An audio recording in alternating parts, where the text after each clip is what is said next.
우스운 얘기인데 프로시코마의 초기 때 제가 그런 얘기를 많이 했거든요. 이제 좀 신비주의에 제가 경험을 했잖아요. 그래가지고 신비주의를 경험한 사람이 하늘나라에 제가 좀 이렇게 좀 보고 왔거든요. 근데 이 지구상에 없는 것들이 너무 많아요.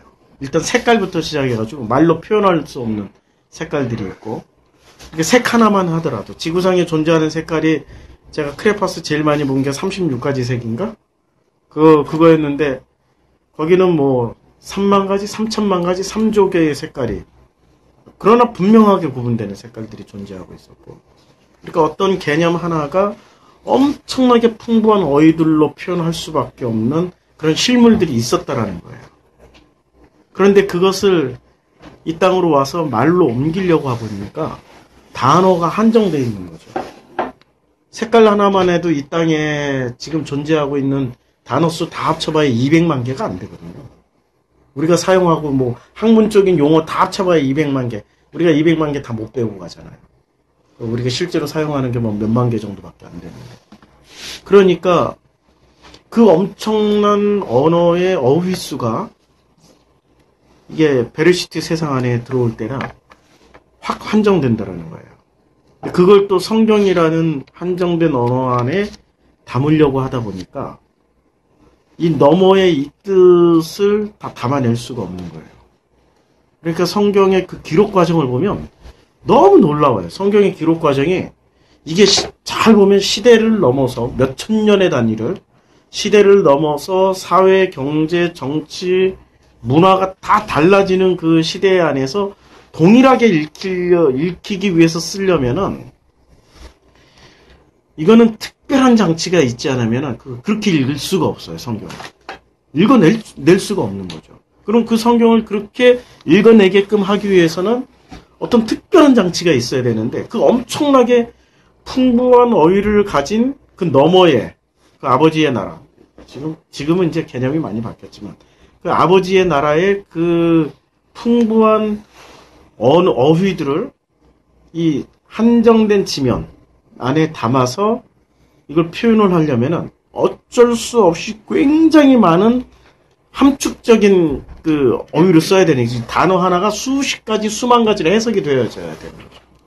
문구 하나가 엄청난 해석이 되어져야 되는 거예요. 근데 우리는 신학이라는 학문이라든지 혹은 이 설교라는 그 과정을 통해 가지고 정답만 제시해요. 요게 길이야. 요거 벗어나면 다 안 돼 하고 다른 해석을 다 못하게 해버려요. 무시해버려요. 근데 성경 기록 과정의 이 순서를 보면은 이 단어 하나에도 엄청나게 많은 해석들이 있어요. 그러니까 데이터베이스를 만들라는 얘기가 아니고 그 단어 하나가 하나님을 다양하게 표현할 수 있는 그 수만 가지의 그 의미들을 담고 있는 것을 우리가 찾아서 얘기를 해줘야 된다는 거죠.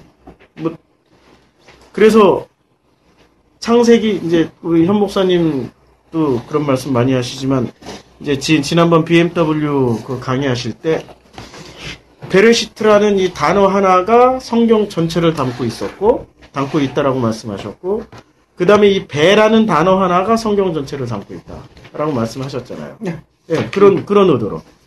그러니까 성경을 우리가 해석할 때는 그러니까 성경 전체를 아는 것도 중요하지만 그 단어 하나 가지고도 우리는 엄청난 깊이까지 들어갈 수 있는 이제 그렇게 쓰여진 게 성경이라는 것을 알고 이제 접근해야 되는 거죠. 그러면 그 구약을 기록한 언어가 히브리어잖아요. 그러니까 신약을 기록한 언어가 헬라어인데 그 구약을 히브리어로 기록하고 신약을 헬라어로 기록한 이유는 뭘까요? 히브리어는 아시아적 마인드죠. 셈족이 썼기 때문에 히브리어는 철저하게 이론론이에요. 그러니까 예를 들어서 히브리어의 야다라는 단어는 그냥 이렇게 머리를 굴려서 하는 게 아니고 혹은 학습을 뭐라 그럴까 이성적 논리적으로 알아가는 게 아니라 철저하게 몸으로 경험해서 알아가는 단어가 야다거든요. 그러니까 안다, 내가 너를 안다라고 그 창세기 3장에서 내가 어디 숨었는지 내가 안다 하고 아담한테 말씀하셨을 때는 이미 하나님이 야다라는 거. 그냥 어디 있다라는 그 포인트, 어느 지점을 안다라는 게 아니라 아담의 전 생애를 통해서 태어나기 전부터 창세 끝까지 이미 다 알고 계시다라는 말씀이죠. 이미 왜냐하면 당신이 창조를 하셨고 창조라는 경험을 하셨기 때문에 안다라고 말씀하신 거죠. 그게 야다라는 개념이거든요. 그러니까 저기 말하자면은 어떻게 본다면은 그 헬라어 자체의 그 상징하는 바와 헬라어로 기록한 의미 자체를 예수 그리스도하고 연결시킬 수도 있지 않을까 하는 생각이 들거든요. 왜냐하면 결국은 이 구약 세계 그 창세부터 이렇게 계속 말씀을 주셨는데 못 알아먹잖아요. 못 알아먹으니까 실질적으로 그것을 설명해주는 그런 맞아요. 하나님이 내려오셔야 되고 그 도구로. 그렇죠. 설명의 도구로. 그러니까 사실은 그 히브리어 같은 경우는 그게 그야말로 의미를 엄청나게 많은 걸 담고 있기 때문에 주지만 알아먹는 사람이 없잖아요. 그렇죠. 그러니까 그걸 축약해서 실질적으로 마치 말을 통해서 그것을 설명해 주듯이 예수로 오셨듯이 어떤 좀 더 의미가 명확하지 않습니까? 헬라어는 어떤 측면에서 보면은 그죠? 그게 뭐 아주 어떤 진짜 놀라운 게 그 철학적인 용어나 이런 것들이 지금부터 2000년쯤 전에 지금 우리가 생각하던 것 이상으로 그렇게 엄청나게 분화가 돼서 어떤 단어가 가지고 있는 그 본질적인 의미가 이렇게 세분화되어 있을까 하는 것이 놀라울 정도로 이 헬라어가 이렇게 돼 있어서 그래서 예수의 어떤 그런 모습으로 오신 그러니까 그 하나님이 결국은 그 사용한 언어가 헬라어일 수도 있지 않을까 그런 아주 굉장히 중요한 설명하셨는데요. 한 목사님 이런 말씀을 지금 심집사님 말씀이 이런 거거든요. 그러니까 통합적 사고 구조로 쓰여졌던 히브리어를 분석적 언어인 헬라어로 인하여서 통합을 풀어서 설명해줬다. 목사님 어떻게? 그러니까 우리가 흔히 구약은 영화의 그 장면이라고 하잖아요. 그 이제 외국 영화를 우리가 보면 장면이 있고 그 밑에 이제 자막이 있잖아요. 그렇죠. 이제 우리가 흔히 얘기하기로 구약을 장면이라고 그런 얘기를 많이 하잖아요. 신약은 자막으로 이렇게 해설을 해준다고 많이 얘기를 하잖아요. 근데 이제 구약은 그런 어떤 장면으로 쫙 펼쳐줬다면 이제 예수님이 오시고 또 특히 사도 바울의 그 용어 자체는 다 풀어서 이제 얘기해 주는 거잖아요. 그죠? 구약은 그리고 히브리어는 말씀하신 대로 문법 자체가 굉장히 단순해요. 몇 가지 없어요. 뭐 아주 오히려 히브리어가 더 단순하고 더 쉽다고도 많이 하는데 헬라어 같은 경우는 뭐 인칭 엄청나게 복잡하죠. 격, 수 이런 게 굉장히 다양하기 때문에 그 두 개를 다 통합해서 이렇게 보여지기 위한 하나의 그것도 섭리라고 보는 거죠. 그러니까 그때 당시에 헬라어로 기록될 게 아니라 사실 기록되려면 아람어로 기록되었어야 되거든요. 왜냐하면 예수님은 아람어로 다 말씀하셨고 그것을 듣는 사람 청취자도 아람어로 들었거든요. 그러면은 히브리어에서 아람어로 신약 성경이 기록돼야 되는데 헬라어로 기록됐거든요. 그거는 무슨 이제 선교적 목적에 의해서 뭐 그렇게 했다고들 학자들이 많이 분석은 하지만 저는 이게 하나님의 섭리라고 봐요. 왜냐하면 통합적 사고 구조인 이 셈족의 마인드에서 아람어도 셈족, 히브리어의 또 다른 변형이거든요. 왜 히브리어하고 매우 유사해요. 그러니까 히브리어에서 신약 성경조차도 히브리어로 쓰여지면은 분석의 툴이 사라지는 거예요. 왜냐하면 이걸 UB와 U추가 있잖아요. 이 UB가 되는 순간 이 비교가 되는 순간, 그러니까 통합적 사고와 분석적 사고의 언어가 딱 만나서 서로 헷갈리는 게 오히려 성경의 어떤 깊은 것을 찾아갈 수 있는 분석의 툴을 서로 상호 제공을 하지 않았나라고 보죠. 그래서 아람어로 쓰여진 신약 성경이 있긴 하지만 그것은 채택되지 않았고 헬라어로 쓰여진 신약 성경이 채택돼서 지금 우리에게 읽혀지고 있다라는 게 우리에게는 하나님이 큰 은혜라고 생각이 들어요. 그런데 문제는 그 헬라어를 이제는 다시 우리말로 번역할 때 이게 우리가 우리의 사고 구조로 번역을 한 게 아니라 이 신학자들이 대부분 이 번역하셨던 분들이나 이 신학을 하신 분들이 어디서 박사학위를 따가지고 오냐면은 서구에 나가서 박사학위를 따가지고 오세요. 근데 서구에 가서 박사학위를 딴다라는 게 목사님은 뭐 이렇게 드는 생각 없어요? 서구에서 박사학위 딴다. 우리 동양인이 동양적 마인드를 가진 이 셈족이 이제 성경에서 나오는 대로 하면은 야베 쪽에 가서 분석적 사고와 분석적 마인드를 가진 그분들에게 가서 그 배워가지고 박사학위를 따고 와서 신학을 한다. 뭐 부작용 같은 게 없을까요? 이런 걸? 뭐 생각이 좀 있으면. 예. 그런 마인드가. 근데 성경의 그 의도하고 많이 예. 좀 벗어날 수 있겠죠. 예. 그 성경의 원래 언어는 어떻게 보면 셈 언어인데, 그죠? 예, 셈 언어. 우리도 사실은 동양 민족이 셈족이고, 우리 한국 같은 경우 특별히 그쪽일 텐데, 예. 오히려 거꾸로, 그죠? 예. 이방 민족이죠. 거기에 오히려 거꾸로 배우니까. 그리고 또 서양에서는 서양 철학이 다 반영돼 있잖아요. 예, 예. 근데 성경을 철학으로 그렇게 거꾸로 간다고 하면 우리가 흔히 기독교의 유일한 독특한 것은 계시 종교라고 하는데 예. 계시에서도 벗어나게 되겠죠. 그런 지금 아주 중요한 말씀하셨는데 우리의 언어는 이 동양인의 언어와 서양인의 언어는 아주 좀 차이가 있었지. 개인적인 생각으로는 동양의 언어는 굉장히 통합적인 언어인데 서양의 언어는 분석적인 언어란 말이에요. 분석적이란 말은 어떤 그 철학적이라는 그 뜻을 가지고 있거든요. 아니면 장사하는 언어. 그러니까 철학도 굉장히 장사를 위한 어떤 실용적인 어떤 철학을 하는 사람들의 언어고 우리는 통합적인 언어란 말이에요. 그러니까 옛날에 그 소유냐 존재냐 에리 프롬이 그런 것을 분석을 참 잘해놨죠. 꽃 한 송이를 보고 꺾고 오는 사람과 꽃 한 송이를 그대로 놔두고 보는 사람. 이것이 동서양의 차이라고 얘기를 했잖아요. 서양인은 해부하려고 하고 동양인은 빙하려고 그런다. 존재하려고 하고 서구인은 가지려고 하고. 그리고 그 동양인 중에서도 일본인과 한국인을 비교해보면 일본인의 정자는 그걸 이어령 교수가 분석을 했더라고요. 그 일본인들은 밖에 아름답고 멋있는 것이 있으면 자기 정원으로 끌어들여와서 분재 혹은 이런 걸로 자기만의 어떤 왕국을 만들어서 자기 걸로 소유를 하려고 하는 마인드가 있고 그러니까 일본하고 독일하고 굉장히 친하죠. 근데 한국은 친한 나라가 없잖아요. 유럽에서. 한국은 정자 그 멋있는 풍경이 있으면 그 풍경을 그대로 내 마당으로 가져오는 게 아니라 거기다가 정자를 지어버리는 거잖아요.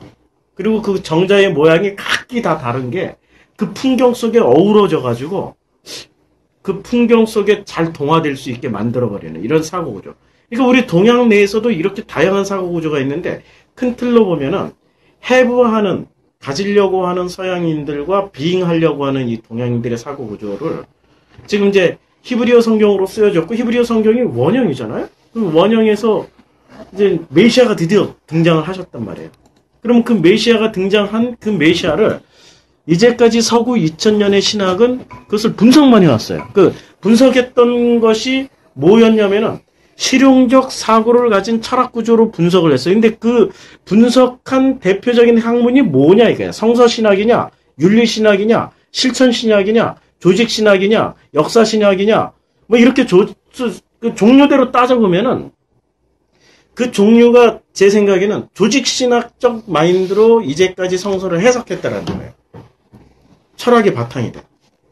그러니까 그 조직 신학 마인드로 해석을 했기 때문에 교리 신학은 엄청 발달할 수 있었죠. 교리. 그러니까 교리에 목숨을 거는 거죠. 이제까지 서양 신학은 교리에 목숨을 건 신학이었잖아요.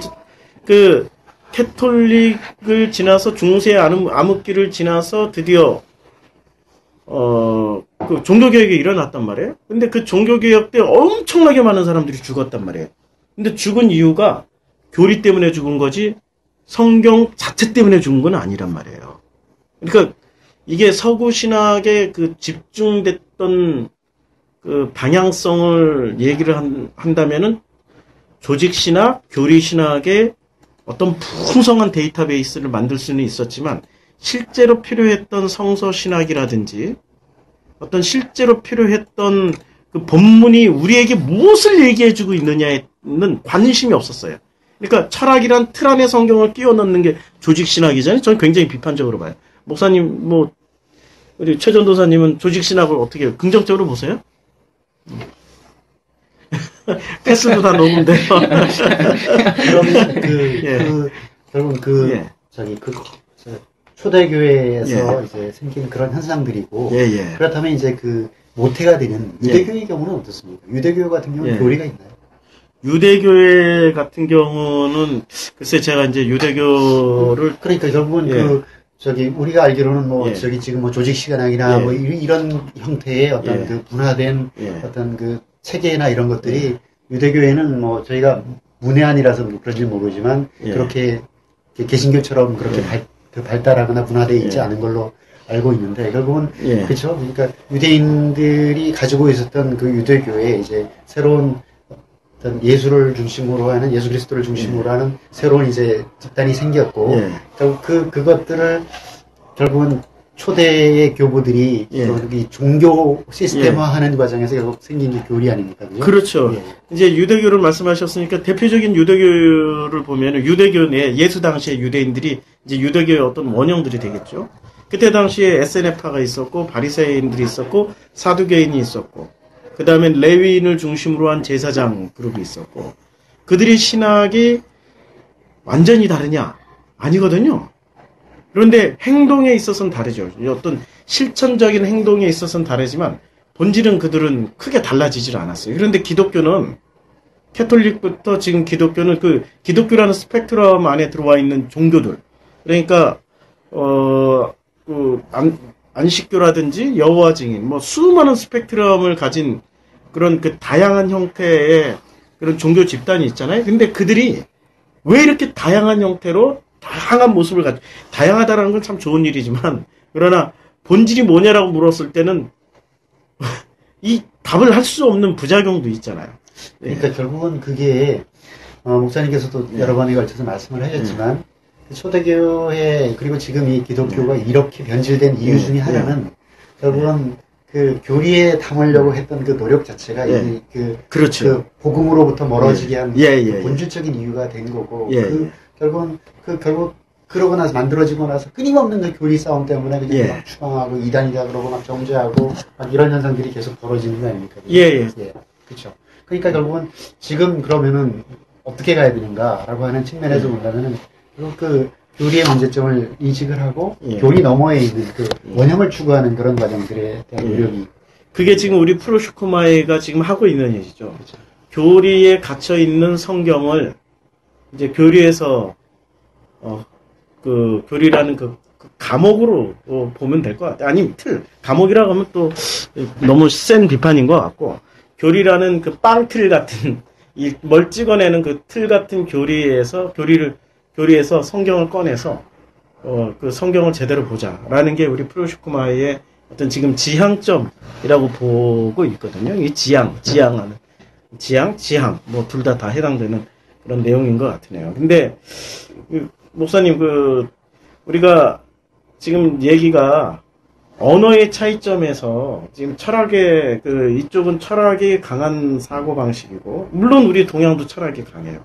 그런데 여기는 분석적 실용주의적 철학이고 우리는 이 동양의 그 학문을 보면은 통합적 살리는 학문이잖아요. 쪼개고 자르고 의술만 보더라도 서양 의학은 일단 쪼개놓고 잘라놓고 이렇게 갈라놓고 이렇게 들여다봐서 맞다 틀리다를 하는 의술이잖아요. 근데 우리는 쪼개거나 자르지 않고 침 몇 방 놓고 진맥 잡고 양맥에서 절대 쪼개거나 자르질 않아요. 왜 그냥 이 진맥 잡고 밖에서 보고 그 안에 내부 구조를 다 진단하고 흐름을 찾아서 그 살리는 일에 주려고 하는 거죠. 여기는 규명하는 일에 찌르고 자르고 쪼개고 이렇게 개복하는 거는 규명이 돼야 그 다음 행동을 할 수 있는 거고 우리는 그렇게 하지 않고서도 그 다음 행동으로 넘어갈 수 있는 그 차이점이 있는 거죠. 그러니까 성경을 이제까지 서구가 찌르고 자르고 쪼개놓고 이렇게 다 꺼내놨어요. 근데 그게 나쁘다는 게 아니에요. 그게 엄청난 데이터베이스를 만들어줬다는 거죠. 그럼 우리는 우리의 사고 구조로 통합적으로 나가자. 이렇게 지금 이제 대화가 처음 시작해서 여기까지 이렇게 흘러온 것 같은데 목사님 생각에는 우리가 지금 이렇게 통합적으로 가자라고 하는 프로슈크마의 그 입장이 목사님 생각에는 뭐 옳다고 이렇게 뭐 여겨지십니까? 너무 뻔한 질문을 제가 하는 것 같아서. 그럼요. 네. 그냥 저는 성경대로 하자 이거죠. 그렇죠. 성경대로 하자. 개혁주의, 저희 네. 말로는 개혁주의 많이 네. 얘기하잖아요. 근데 개혁주의 가장 모토는 성경이 성경을 해석하자. 예, 예. 그 얘기를 하는데 사실은 성경이 성경을 해석하지 않고 보통은 철학이 성경을 신학 혹은 조직 신학 예. 철학이 성경을 해석을 하죠 보통은. 그리고 그 신학 위에는 굵직한 몇 명의 신학자들이 있죠. 그래서 사실은 그분들을 넘고 어깨를 넘고 그 다음을 가야 되는데 실상 우리 개신교도 500년이 지금 다 돼가는데 넘었나요? 500년, 1400년도니까 500년 넘었죠. 500년 넘었나요? 그죠? 훨씬 넘었죠. 500년이 700년 넘었는데 됐네. 발달한 거 거의 없어요. 예, 예. 그때 신학이나 16세기 신학이나 21세기 신학이나 조금 더 조직 신학 얘기했는데 거의 똑같아요. 거의 똑같죠. 그냥- 어거스틴하고 달라진 게 뭐가 있어? 2000년 전이나 지금. 그러니까 종교개혁 자체가 예. 그 사실은 그 너머로 가서 성경대로 해석하자가 아니라 결국 예. 그 초대교회 교부들의 그 시스템 예, 예. 속으로 도로 회복하자. 되돌아가자. 예. 그걸 예. 회복하자는 거 아니에요? 예, 예. 그러니까 그 중세를 지나면서 예. 거기에 덕지덕지 그냥 같은 인본주의에 여러 가지 너무 예. 구속하고 억압하는 것들이 너무 많이 붙어 있다 보니까 예. 결국은 그걸 다 떨어내고 다시 처음 시작했던 데 그 모습으로 회복하자 하는 건데 예. 결국 그 켈빈이라든가 이런 사람 주장했던 예. 그 목표 지점이 거기였기 때문에 예. 실질적으로 그들이 아무리 노력을 해도 개혁이 아니에요. 예, 성경 본질을 가지고 있었던 원래의 성경이 의미하는 의미까지는 도저히 이미 갈 수 없는 그 한계가 있지 않았을까 싶은데. 예. 그러니까 이게 개혁이라는 게 사실은 과거의 것을 기본 바탕 삼아서 앞으로 나가자는 거잖아요. 그러니까 과거에 어떤 것들이 잘못됐으면 다 그것을 개선해서 더 좋은 방향으로 나가든지 아니면 과거의 것이 정말 좋은 것이 있으면 지금은 더 좋은 곳으로 나가자고 해야 되는데 그런데 지금 집사님 말씀하신 그런 부작용이 일어날 수밖에 없는 거는 그게 종교라서 그래요. 종교는 기본적으로 보세요. 지금 이제 우리 이 지구상에 대표적인 종교가 있다면은 기독교, 이슬람, 불교, 힌두교 뭐 이런 종교들 아니에요. 근데 이슬람을 보세요.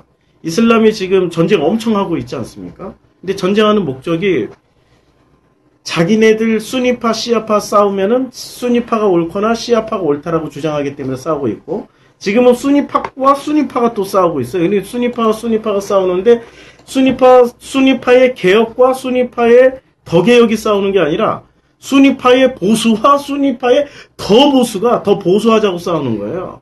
그러니까 종교의 본질은 뭐냐면 종교의 본질은 개혁이나 개선이나 혹은 어떤 좀 진보적인 어떤 마인드가 아니라 과거의 것으로 돌아가자는 거야. 과거가 가장 옳다는 거야. 왜냐하면 그 과거에 종교를 만든 그 창시자로 돌아가자는 얘기죠. 그 시점으로 그 시점이 가장 옳다라고.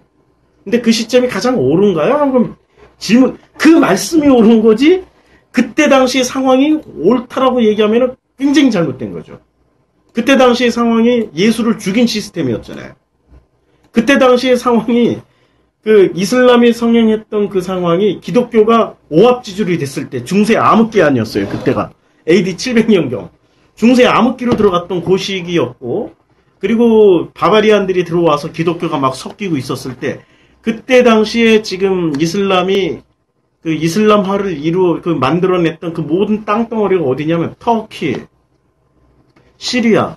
그러니까 시리아의 안디옥 교회에 있었죠. 그 굉장히 큰 교회, 안디옥 교회, 시리아 전체가 안디옥 교회가 있었죠. 그 다음에 터키의 에베소, 무슨 갑바도키아, 얼마나 유명한 교회들 다 있었어요. 그 다음에 지금 그 알렉산드리아, 거기 이집트잖아요. 이집트가 그때 당시에만은 헬라어 썼고, 왜냐면 신약 성경이 헬라어로 쓰여졌으니까 헬라어로 썼고, 헬라어로 말을 하고 있었던 그 나라에 이슬람이 그냥 아무 큰 어려움 없이 다 정착해버렸다는 얘기는 기독교가 그만큼 썩었기 때문에 이슬람이 정착하는데 큰 어려움이 없었다라는 거예요. 그런데 지금 이슬람은 그럼 왜 다시 그때로 돌아가냐?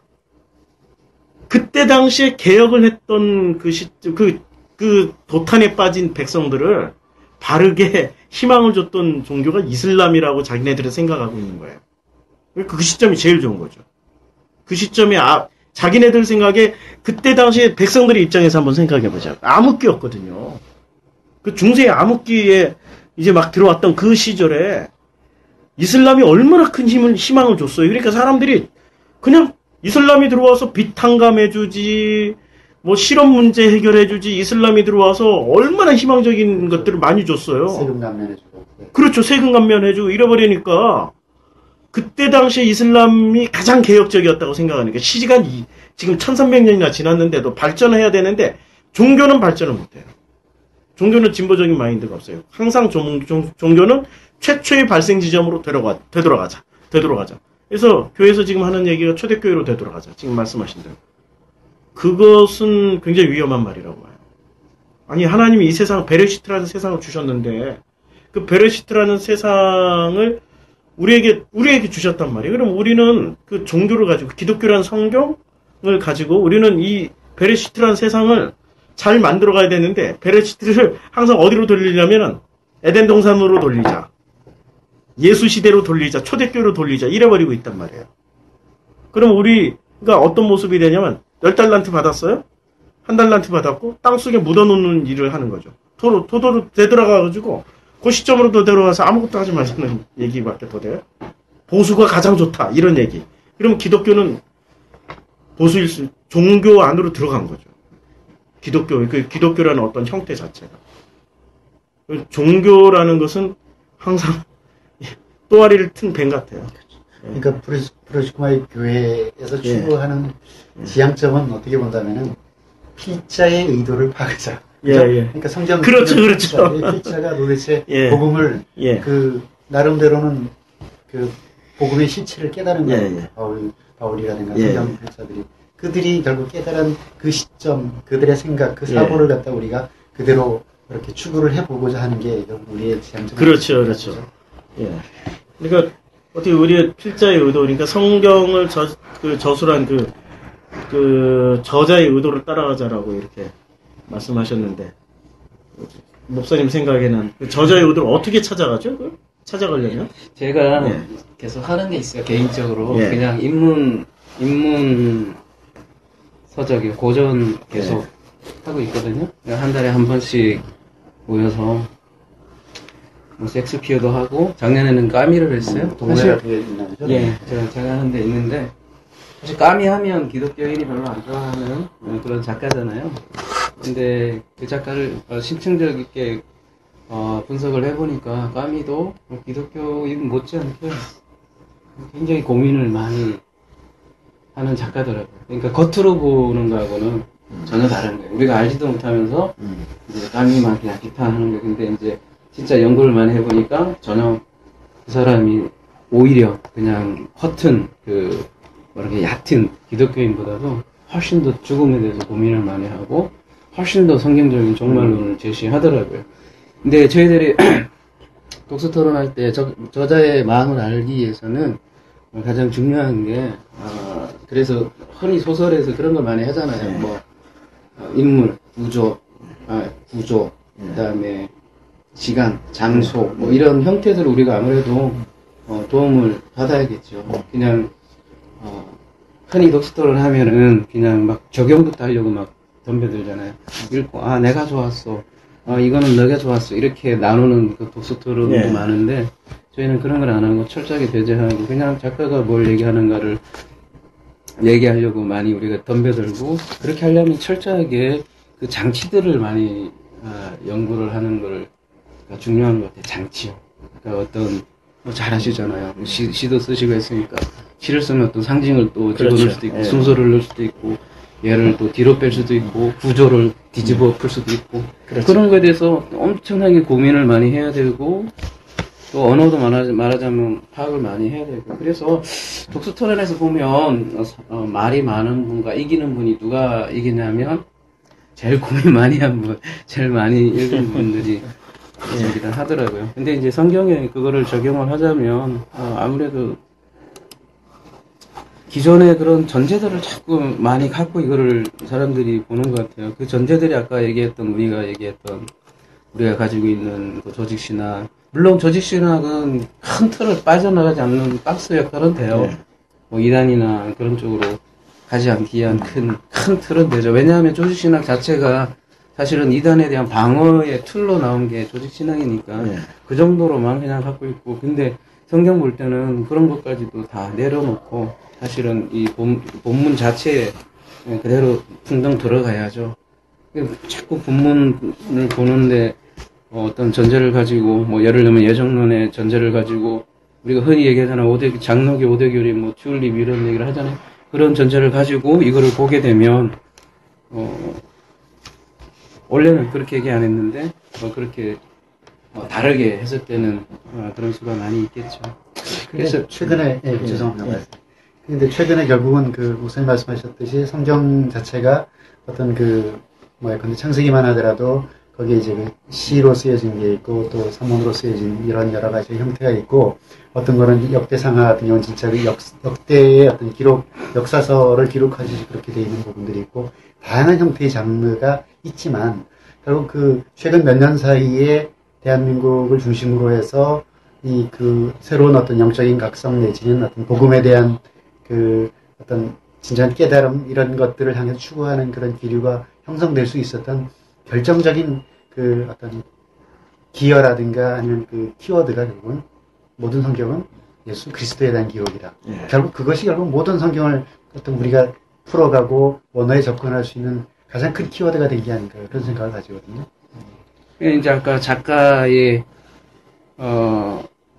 생각으로 우리 접근해야 된다고 그랬잖아요. 그러니까 기존에는 어떤 말하자면 조직신학 전체로 놓고 이걸 이렇게 갔다면 그렇게 말씀할 수도 있는 거는 예수님 그렇게 얘기하셨잖아요. 우리의 주인이시고 그분이 해석론을 방법을 제시를 했잖아요. 그러니까 그렇게 해라 그러면은 그 작가의 마음을 알 수 있다고 예수님이 요한복음에서 제시를 하고 누가복음에서 제시하고 또 사도들 이렇게 방법론 보면 그 방법론이잖아요. 우리가 이미 모든 신학교에서 가르치는 다양한 형태의 여러 가지 조직 신학이니 무슨 여러 가지 신학에서 그런 어떤 키워드를 가지고 성경을 보라고 제시를 해주고 있는 그런 게 있나요? 아니요, 그렇지는 않아요. 그렇게 하면 아주 심한 반발이 오죠. 교리부터 배우죠.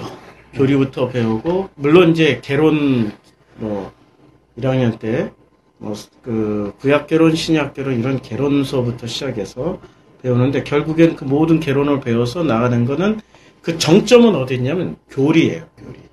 교리를 향해서 달려나가는 거죠. 근데 지금 이제 이게 다른 질문이 아닌데, 여기 지금 목사님이 작가 하셨는데, 그 작가는 바울이나 마태, 누가 이런 작가가 아니고 작가는 하나님이죠. 지금 여기 성경을 기록하게 하신 그 하나님의 의도를 찾아가자라는 그 얘기지, 바울의 의도를 찾아가자, 무슨 마태의 의도를 찾아가자, 마가의 의도를 찾아가자, 이런 얘기는 아닌 거죠. 이런 얘기가 왜 필요하냐면, 우리는 신학 공부할 때 작가의 의도를 찾아가자고 할 때는 하나님이 왜 이걸 쓰셨는지에 대해서 진지하게 생각하기보다는 이것을 쓴 실제 역사적인 작가의 의도를 찾아가자. 그래서 작가에 대해서 연구를 무지하게 합니다. 직업과 바울의 삶, 바울의 역사, 무슨 바울의 어떤 습관까지도 연구해가지고 바울이 이렇게 썼다, 아니면 마가의 문체, 무슨 요한의 문체, 요한이 어떻게 썼냐, 이런 거 연구 많이 하거든요. 그거는 서구인들의 시각이죠. 우리는 그냥 동양인들은 아주 간단해요. 우리 옛날에 제가 우리 어머니한테 들었는데, 우리 어머니는 그때 당시에 남크리스찬이셨어요. 저 혼자만 교회 다니고 있었어요. 근데 교회 다니는 걸 반대를 하지 않으셨어요. 왜 어머니 반대 안 하십니까? 했더니 어머니가 이렇게 얘기해. 아이고, 스님이 물에 빠지더라도 아이고 하나님하고 빠지더라. 하나님 믿는 종교가 최고 종교 아니냐. 이렇게 말씀하시는 거예요. 그러니까 그분 생각에는 낱개로 쪼개고 분석해서 비교해서 내 것이 옳다, 네 것이 옳다라는 싸우는 마인드가 아니라 그냥 하나님 이름 아래서 뭔가가 통합되어 있는 거야. 설명은 할 수 없지만. 그러니까 그 하나님이라는 어떤 큰 전제라는 틀 안에서 우리는, 심지어는 그때 난 크리스찬이셨던 무신론자는 아니셨고 하나님이라는 존재를 인정했으니까 우리 어머니만도 못한 교육을 받고 있는 게 지금 현실에, 아니, 제가 받았던 그런 신학 교육의 한 부작용 아닌가라는 생각이 들어요. 그리고 우리가 이제 아까 시의 언어를 말씀하셨잖아요. 이기영이라는 시인이 이런 시를 썼거든요. 제가 참 좋아하는 시인인데, 낙화라는 시에서 가야 할 때를 알고 분명히 알고 가는 이의 뒷모습은 얼마나 아름다운가. 이게 낙화, 떨어지는 꽃 아니에요? 그러니까 갈 때가 되면은 떨어지는 그 꽃. 그 꽃을 보고 돌아가야 될 때를 알고 뒤돌아서서 가는 이의 뒷모습은 얼마나 아름다운가.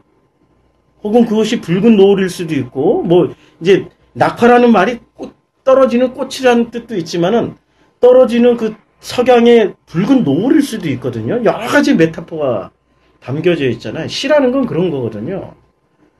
그 하나의 어떤 그 장면을 시 언어로 표현했지만 그걸 읽는 사람에 따라서 수없이 많이 달라지는 게 이게 그 문학의 어떤 그 상징을 가진 언어에 굉장히 뛰어난 점이라고 보거든요. 우리가 처음 제가 말씀드렸던 굉장히 풍부한 데이터베이스가 천국엔 존재한단 말이에요.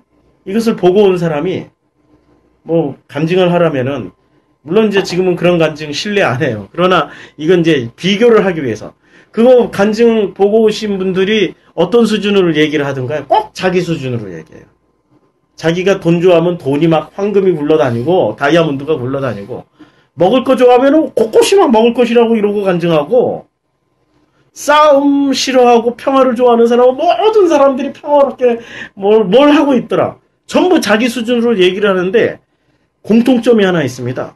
어떤 부분에 가서는 얘기를 못해요. 이게 말을 못하고, 너무 좋아요. 너무 좋아요. 이거는 전부 공통점. 왜냐면, 너무 좋은데, 너무 좋은 걸 봤지만은, 그 너무 좋은 걸 표현할 언어가 없는 거야. 그 좋은 걸 표현하는 게 언어가 없는 거야. 제가 87년도에 거듭난 체험을 했단 말이에요. 그때 그 느꼈던 그 죽음과 그 거듭남의 체험은, 이게 그냥 갑자기 어느 날, 무슨 주님이 죄사함에 이런 걸 줬다가 아니라 저는 내 죄가 느껴졌고 그 죄로 인해서 죽을 것 같은 고통을 아주 짧은 시간이지만 크로노스의 때에서 짧은 시간이면 카이로스의 때에 들어가니까 이게 몇만 년이더라고요. 몇만 년. 그 죽음과 같은 그 고통스러운 시간 안에서 나중에 말도 나오지 않는 마치 살아있으나 가위를 눌린 그런 상태에서 뭔가를 찾아야 되는지 찾을 수도 없고 그때 예수님 살려주세요 딱 그 한마디가 이 모든 가위를 다 부숴버리고 순식간에 새로운 차원의 어떤 하나님의 사랑으로 들어갈 수 있는 죄의 용서함을 받으면서 새로운 차원의 하나님의 그 사랑으로 들어가는 그 체험을 가지게 됐거든요. 그런데 그 체험을 하는 순간 이 땅에 없는 것을 경험한 거예요. 그 감사와 기쁨과 사랑과 이 감정의 영역인데 이걸 제가 그 명색의 시인인데 이거 글로 표현할 길이 없는 거예요. 표현하라 그러면 저도 이렇게밖에 표현을 못하겠어. 그때가 그립다. 그 정도밖에. 그러나 그때가 그립다라는 말 안에는 이미 내가 87년도 1월 6일 날 그날 그때 7시 반에 경험했던 이런 것을 제가 다 담아낼 수가 없는 거죠. 근데 그때가 그립다. 그게 정말 좋다라는 그 말 안에는 엄청난 나만의 데이터베이스가 있는 거예요. 엄청난 이 풍부한 감정의 영역이 있는데 성경도 마치 그런 거죠. 그래서 성경은 거울일 수밖에 없는 거예요. 성경이 거울이다. 그러니까 우리를 이렇게 비춰주는 보는 사람에 따라서 그만큼만 비춰줘요. 성경은. 그러니까 성경을 보는 사람들은 그런 공부를 엄청나게 해야 되냐? 아니죠. 하나님이 그걸 볼 수 있게 그 사람들에게 엄청난 경험을 시키지 않습니까? 이게 그야말로 파란만장하게 사는 사람들은 성경을 파란만장하게 볼 것이고 편안하게 어떤 진짜 그냥 누가 봐도 이렇게 아무 일 없이 살아온 사람들 그러면 아무 일 없는 모습으로 성경을 보게 되는 거 아닐까요? 그래서 욥이 욥기 1장에서 보여줬던 모습과 욥기 마지막 장에서 보여줬던 모습이 많이 다르지 않아요? 욥기 1장에서 보여줬던 모습은 자녀 수대로 번제드려, 툭하면은 이렇게 예물 바쳐, 마지막에는 하나님한테 무지하게 혼나잖아요. 그리고 욥이 회개하잖아요. 자기 죄를 고백하고.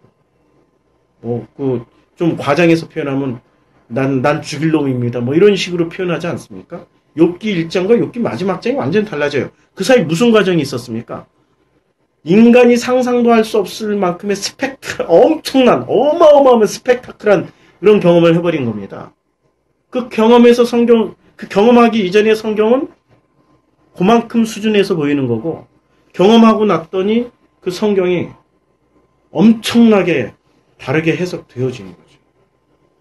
그래서 어쩌면은 고난이 많은 분들은, 혹은 삶이 파란만장하신 분들은 그런 측면에서 성경을 깊이 볼 수 있는 그런 은혜를 받지 않았나라는 생각이 들어요. 우리가 고린도전서 13장, 우리가 아까 잠시 봤는데, 고린도전서 13장 한번 볼까요? 우리 기왕이면은 이제 13장 13절 한번 볼까요? 13장 13절에 보면은 13장 13절이 아니라, 아까 얼굴과 얼굴을 맞대고 볼 것이다. 이게 지금 제가 잘못 꺼냈네. 14장으로 넘어와 버렸네. 이 얼굴과 얼굴을 맞대고 볼 것이다. 이게 13장 12절에 나오잖아요. 그러니까 이게 13장 12절을 목사님, 이게 처음에 시작하는 문제가 블레포죠. 이 블레포는 어떤 의미를 가지고 있지? 블레포?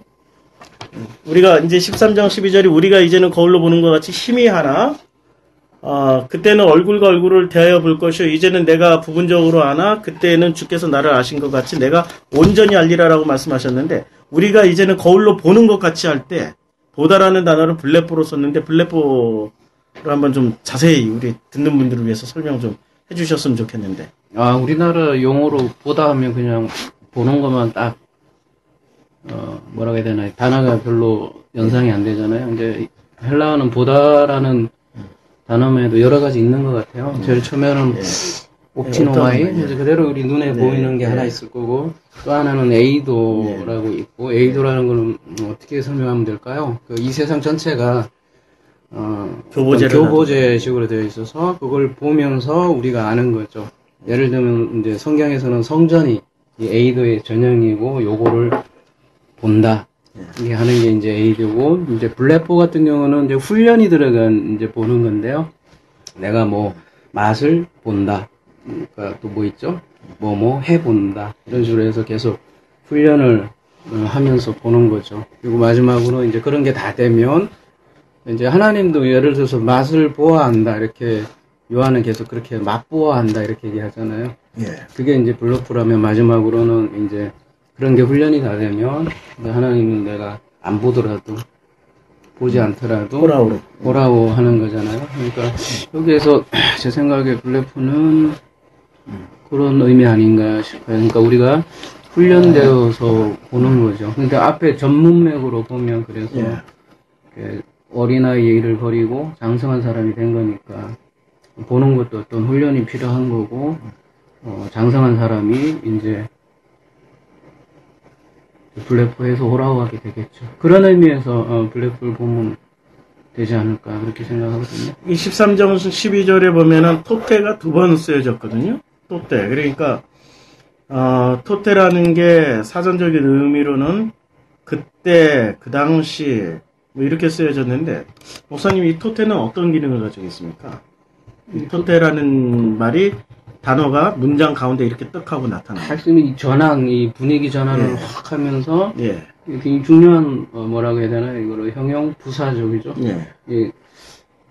아무튼 분위기 전환하는, 그리고 굉장히 강조하는 그런 단어거든요. 그래서 토대가 나오면 굉장히 긴장을 해야 되는 단어인데, 앞에 그때는 하니까 지금 앞에 이때까지 한 내용을 받았겠죠. 받아서 우리가 한글로 그냥 그때는 이러면 죽어서 우리가 얼굴과 얼굴을 보나 이렇게 생각을 하겠지만 그냥 이 단어 자체는 그런 거라기보다는 전문맥에 우리가 전문맥에는 그러니까 그런 뜻이 있는 것이죠. 그러니까 전문맥이 뭐죠?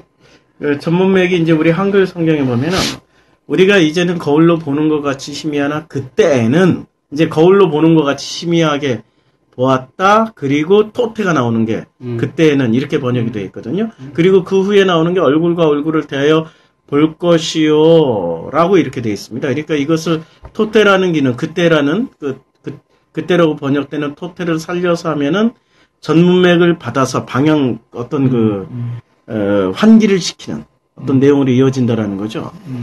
근데 이게 한글 번역을 이렇게 이제 먼저 읽기 전에 우리가 이 헬라어 번역을 하나씩 보면서 도대체 이게 이제 분명하게 알아간다라는 게 뭘까? 성경을 안다라는 게 뭘까?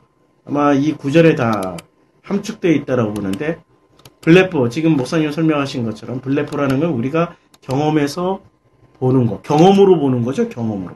그러니까 경험으로 보는 거는 불을 안 봐도, 아니, 불 근처에 있는 열기만 느껴도 아, 불은 뜨겁다라는 거 알잖아요. 불을 안 봐도. 경험해서 본다라는 거. 그러니까 경험을 서로 잘 알고 있으면 멀리서 그러죠. 모르는 사람이 가까이 와도 우리는 몰라보잖아요. 근데 경험으로 서로 익숙한 사람이 있단 말이에요. 근데 그 사람이 100m밖에 왔어. 근데 희미한 형태만 있어. 너무 잘 알기 때문에 그 사람의 걸음걸이 어떤 형태만 보더라도 아니면 그 머리 크기와 몸의 크기의 비율만 이렇게 너무 잘 알고 있어도 아, 누구다! 이런 거 딱 알 수 있는 그렇게 알아내는 게 이게 블레포라는 단어라고 보면은, 자, 블레포 가르 알티 디아. 이게 에소프트론. 이 에소프트론이라는 단어가 그 근원이 거울이라고 우리가 번역을 했는데, 실제로는 에소프트론은 스트롱 코드 그 3700에서 나왔는데, 이게 에소프트론이라는 단어가 거울이라기보다 에이돈에서 온 말이잖아요. 에이돈. 그러니까 우리가 블레포라는 목사님 설명했던 것처럼 제일 먼저 보는 단계가 네 가지. 이게 이제 헬라어와 히브리어의 차이예요. 만약에 이게 히브리어로 쓰여졌다면은 우리는 그냥 본다 이렇게만 듣고 끝나는데, 이것을 헬라어로 썼기 때문에 우리가 분석해서 원래의 뜻을 찾아갈 수 있는 그 여러 가지의 스펙트럼을 가지게 된 거죠. 그러니까 블레포 경험해서 아는데 갑자기 이게 옵타노마이 그 다음에 에이돈 블레포 호라오, 이게 본다라는 보다라는 의미의 발전 개념에서 보면 두 번째에 해당되는 교보제를 통해서 보는, 여기 이게 에이돈이 나오네요. 그러면은 블레포와 에이돈이 또테하고 딱 만나서 이제 이렇게 거울이요? 거울이 에이돈. 옵티노마이. 예, 죄송합니다. 옵타노마이. 옵타노마이. 그러니까 가장 가장 첫 번째로 보는 이 옵타노마이. 이 옵타노마이로 보는, 내 눈으로 내가 직접 보는. 이것이 이제 거울이라는 이 뜻의 어원인데, 이렇게 내가 내 눈으로 보아서 우리가 드디어 블레포를 경험하는 것처럼 그 블레포를 경험하나, 그러나 그것이 이게 우리가 희미하다라고 번역하는 아이니그마가 수수께끼라는 영어의 이니그마하고 좀 비슷하죠. 이 수수께끼 안에서 이제 이 문장을 토테 바로 전에, 그때 전에 번역했던, 우리가 이제는 거울로 보는 것 같이 희미하나 그때는 여기서 이것을 우리가 수수께끼 안에서 옵타노마이, 거울을 보는 것처럼 이제는 거울로 보는 것처럼 블레포, 우리가 보고 있으나, 경험을 하고 있으나, 이런 얘기로 지금 번역할 수 있는 거죠. 그런데 이게 토테가 나와가지고 그 다음에 어떻게 장면 전환이 됩니까? 프로스, 얼굴, 페이스 투 페이스, 이렇게 이제 문제가 확 전환되는데, 이것을 어떤 의미를 좀 설명해, 앞에는 좀 희미하다라고 얘기를 했고, 뒤에 가서는 얼굴을 보는 것처럼 분명하게 본다라고 얘기를 했는데, 이게 이제 어떤 내용입니까, 이게? 앞에는 토테를 이렇게 좀 살려서. 앞에는 수수께끼 같고. 그 다음에 이제, 그때는 밭이잖아요. 네. 밭이니까 역전이 되는 거니까, 그래서 반대 개념이 될 거고, 페이스 투 페이스로. 프로소폰. RT, 이제는, 기노스코. 얼굴 대 얼굴, 또 다른 뜻으로는, 존재라는 뜻도 있으니까, 존재 대 존재로, 혹은 인격 대 인격으로. 예. 아니면 프로스가 목적격이니까 말씀하신 대로 예. 얼굴이 얼굴을 향하여. 향해서. 예. 예, 저희가 이제 그렇죠. 그렇게 본다는 거겠죠. 예. 그러니까 이제 앞에 첫 번째 토테 앞에 있는 거는 내가 옵타노마이로 이렇게 내 눈을 가지고 내 경험하는 것으로 이렇게 알려고 노력했으나 또때 갑자기 방향 전환이 돼서 이제는 그때는 얼굴이 얼굴을 향해서 혹은 얼굴과 얼굴이 이렇게 보는 것처럼 이제는 알게 된다. 그런데 여기서 뒤에 이 번역을 좀 세게 해줘야 될 것 중에 하나가 에크메로스거든요. 에크라는 게 오프라는 뜻이 있잖아요. 이렇게 밖으로 막 밀어내는 오프, 에크라는 게. 그래서 에크발로 하면은 축사한다 할 때 제일 많이 쓰잖아요. 에크발로. 그러니까 발로 에크한다. 뭐 이렇게 우리 농담하듯이 발로 이렇게 확 밀어낸다. 발로 뭐 걷어찬다. 뭐 이런 뜻이 있다면 부분을 밀어내 버리고 기노스코 제대로 한다. 이제는 제대로 한다. 그때는 에크메로스 부분을 몰아내고 어프해버리고 이제는 기노스코 제대로 안다. 어떻게 제대로 하냐? 프로스폰 얼굴과 얼굴을 맞대고 보듯 혹은 얼굴이 얼굴을 향해서 보듯 뭐 이렇게 해석을 할 수 있는 거죠. 그러니까 굉장히 분명히 알 수 있다라는 거예요. 그러니까 이게 우리가 이제는 거울로 보는 것 같이 히미아나가 이게 어떤 뉘앙스냐면은 지금 블랙보와 이게 거울이라는 단어, 그러니까 옵타노마이를 살려서 우리가 뉘앙스로 이렇게 이제 이게 그림 언어라는 거 지금 목사님이 지금 BMW에서 말씀하셨던 굉장히 수수께끼 안에서 힘들고 어렵고 노력하고 경험했는데도 불구하고 전부 수수께끼 안에 들어가 있는 것처럼 헷갈렸는데 잘 모르겠는데 그런데 토테라는 어느 때가 딱 이르려니까 그때 가서는 부분이 싹 다 사라지고 얼굴과 얼굴을 본다라는 뜻은 아마 이런 의미일 거예요. 전체를 봐버린다. 다 안다. 이런 뜻으로 이제 이 토테 다음에 이렇게 급전환이 이루어진 거죠. 그래서 토테가 나오면은 긴장해서 읽어야 된다라는 말씀이고요. 근데 그 다음에 이제 토테. 목사님 그 다음에 토테 다음에 한번 좀 그래서 설명 좀 앞에 내용을 한 번 더 부연 설명해 주는 것 같아요, 그죠? 예. 아까 말씀하신 대로 예. 얼굴과 얼굴을 보는 의미를 한 번 더 얘기해 주는 것 같아요. 에피, 기노스코 해갖고 스롤리 이렇게 돼 있잖아요. 스롤리. 그러니까 영어로는 그러니까 앞에 내용을 그대로 받아서 한 번 더 강조하는 것 같아요. 근데 그 아는 것이 어느 정도냐면은 파이 뒤에 또 나오죠. 에피 그것도 똑같네요. 에피 기노스코. 근데 얘는 그렇죠. 1인칭 단수고 이쪽은 1인칭 단수. 이거는 과거고 여기는 미래네. 앞에는 미래고 여기는 과거네요. 근데 뒤에는 주어를 주께서라고 해놨네. 주께서가 없잖아요. 1인칭이고 수동태니까 내가 알게 된 거 아닙니까? 그리고 알게 되어진 거. 나를 아시고. 그러니까 되게 지금 번역이 완전히 잘못된 거예요. 완전히 잘못된 거죠. 지금 주님도 없는데. 어떻게 해야 될까요, 집사님? 그러니까 앞에 그 에피기노스코는 어떻게 되나요? 이게 미래. 앞에 있는 미래가 되나요? 미래 중간 듣고 그 바로 앞에 있는 카이 앞에 단수 1인칭 질서. 1인칭 단수 미래다. 그러니까 내가 알게 된 것 같이 같이 내가 알게 될 것이다. 뭐 이렇게 되는 거 아니에요? 이거는 맞아 비슷한 것 같고 뒤에가 문제는 그죠? 앞에는 동사직설법 미래 단수 1인칭이고 뒤에는 동사직설법 과거 수동태. 과거 수동태.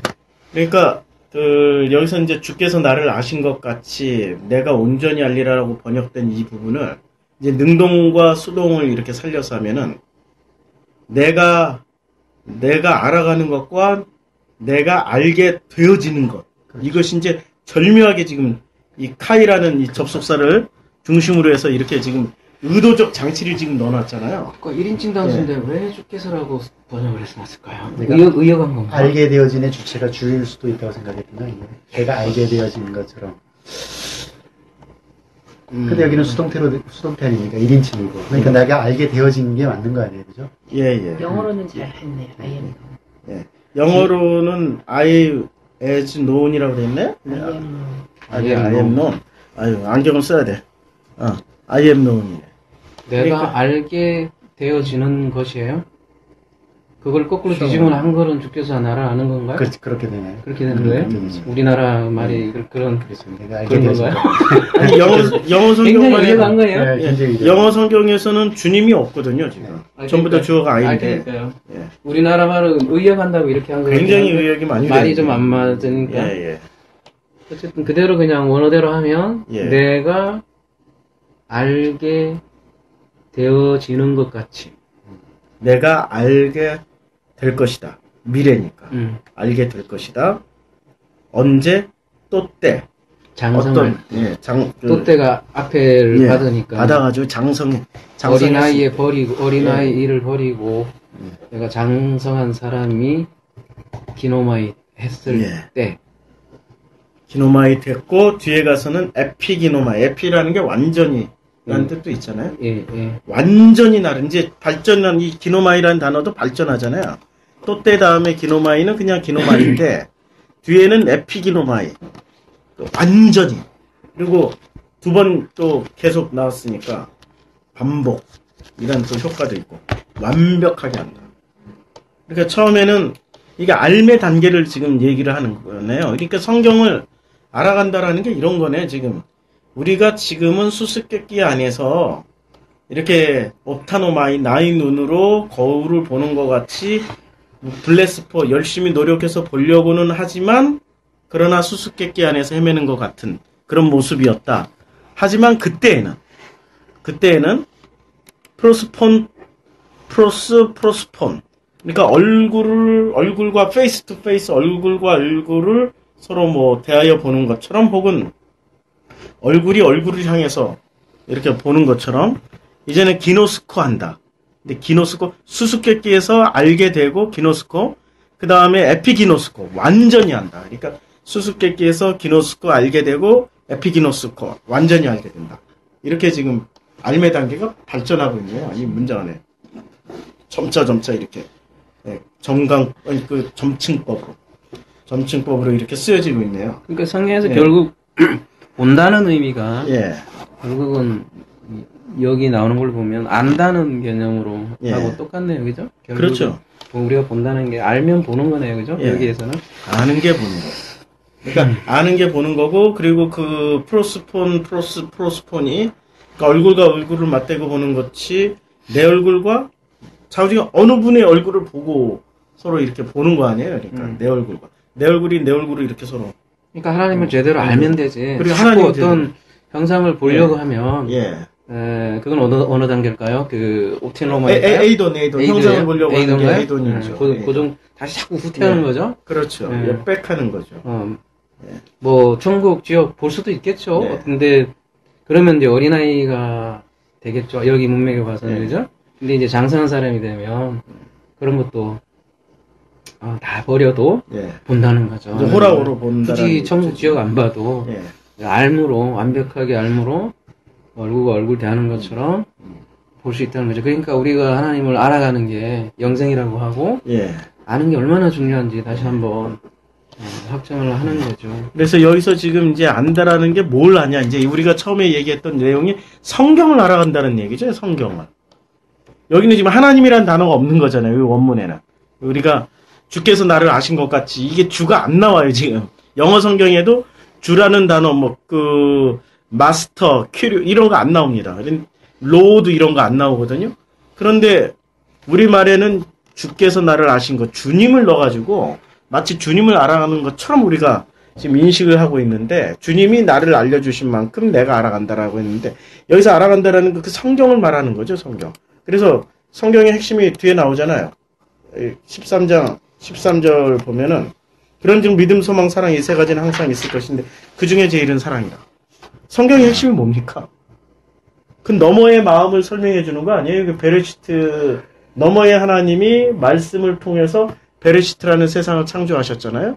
그러니까 이 우리가 알아가야 되는 게 말씀을 통해서 너머의 하나님의 마음을 알아가는 거잖아요. 그 마음이 뭐죠? 사랑이잖아요. 성경의 신구약의 모든 주제가 사랑이잖아요. 사랑, 너머의 마음을 알아간다라는 것. 이것이 성경이 설명하고 있는 큰 주제고, 그리고 그것을 아는 게, 그게, 아까 애니그마에서, 그러니까 수수께끼에서 기노스코 알게 되고, 에피기노스코, 완벽하게 하는, 철저하게 알게 되는 그 과정을 지금 설명하고 있지 않나라고 봅니다. 자, 우리 오늘은 지금 이 시간은 여기까지만 하고,